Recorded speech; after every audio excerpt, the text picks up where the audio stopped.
Recording studio Rajgir. सावन महीना आइले पिया हो, सावन महीना आइले, सावन महीना आइले पिया हो, सावन महीना आइले। सरिया गेरुआ रंग के ले लिए ओकरा सिहलावे ले दे लिए हो दुकानमा में। सरिया गेरुआ रंग के ले लिए ओकरा सिहलावे ले दे लिए हो दुकानमा में।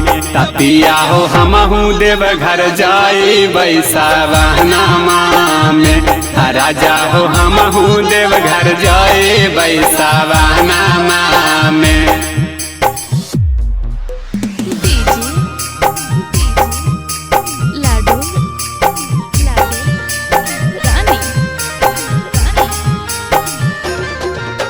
सावन महीना आइले पिया हो, सावन महीना आइले, सावन महीना आइले पिया हो, सावन महीना आइले।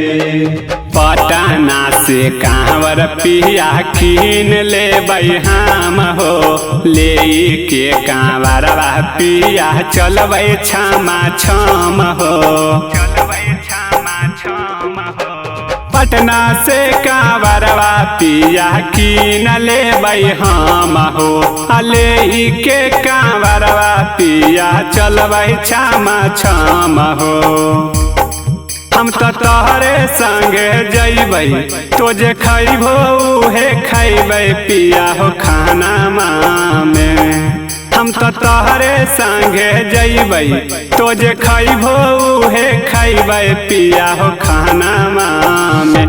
तपिया हो हमहू देव घर जाई बैसावनमा में।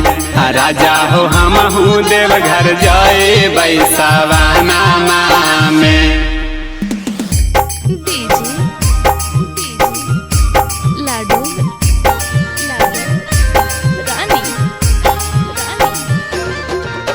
सावन महीना आइले पिया हो, सावन महीना आइले, सावन महीना आइले पिया हो, सावन महीना आइले।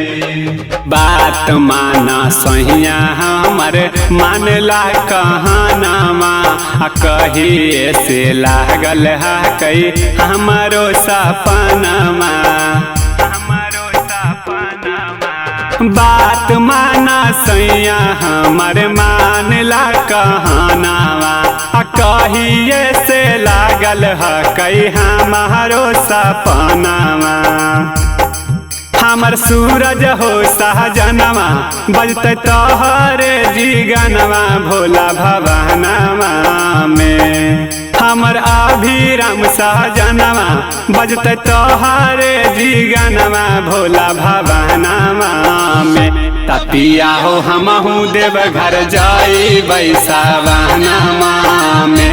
राजा हो हमहू देव घर जाई बैसावनमा में। Shivangi recording studio Rajgir.